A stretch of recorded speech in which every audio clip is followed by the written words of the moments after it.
ERC, quality service since 1972. Repairing TVs, console stereos, electronic musical instruments, pinball machines, arcade games, and more. Call 836-0454.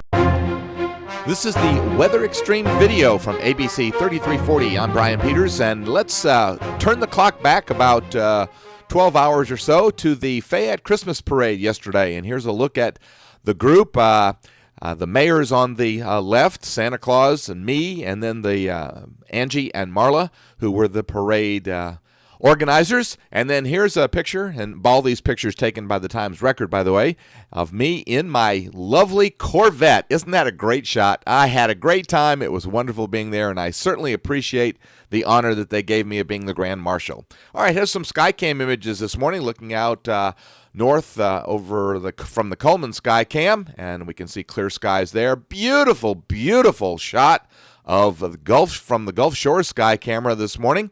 And I tell you, I could just sit there and look at that shot for a long time. And then we can see a few clouds off in the distance as we look off to the southeast from Mount Cheaha. A new surge of cold air coming in, which is going to keep temperatures once again in the 40s for high temperatures today, and that in response to northwesterly flow at 500 millibars. And it looks like the chill stays with us, although we have a quick warm-up, which will certainly make us feel pretty nice, but with rain, I don't know how good that'll make us feel.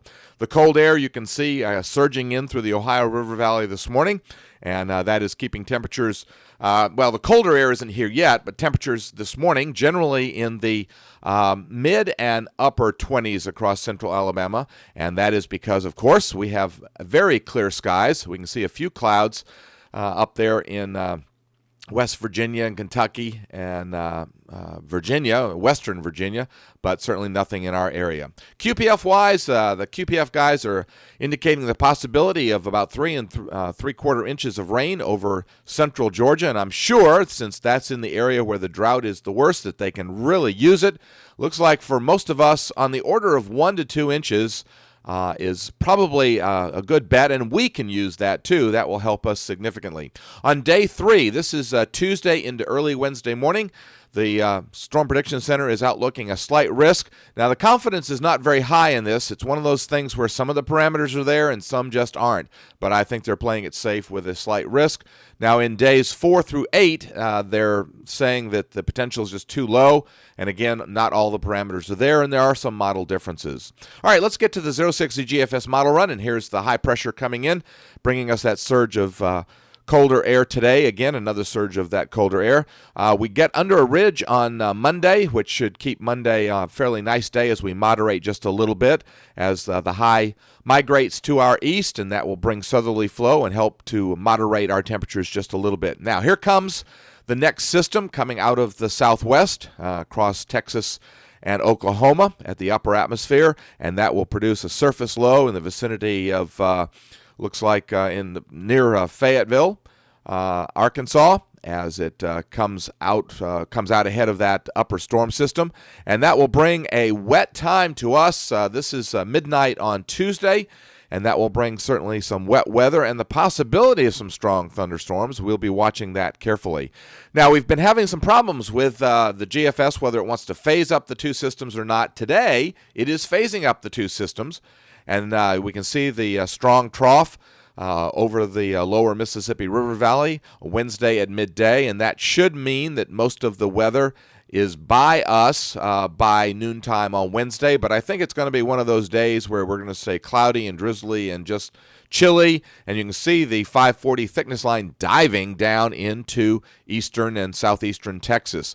By Thursday, we're back under the long wave trough over the eastern half of the country, and the weather is well out into the Atlantic and off the coast, and you can see that it's going to be a rather chilly day on Thursday, that 540 line all the way down to it looks like about Coleman or so. Then another impulse comes through the flow on Friday, but I think we'll be dry under that large high-pressure system. And then you can see it gives sort of a glancing blow across the Ohio River Valley on Saturday, but it looks like the atmosphere may be too dry for much in the way of precipitation, and it looks like we stay dry on Sunday, but moisture returns to our west, and that's a pattern that's going to stay there for several days as we see a ridge on Monday, and again, the moisture pretty much off to our west. Now, extending out into voodoo country, here's the 18th, Thursday the 18th, and we have another short wave. That's another shot at some rain. And then on Sunday, the 21st, another shot of rain as we see another short wave coming through the flow, and that is another surface low. So it looks like the trend is for something pretty busy for the next couple of weeks. Appreciate you tuning in to the Weather Xtreme video. James will be back with the next version tomorrow morning. Have a great Sunday, and Godspeed.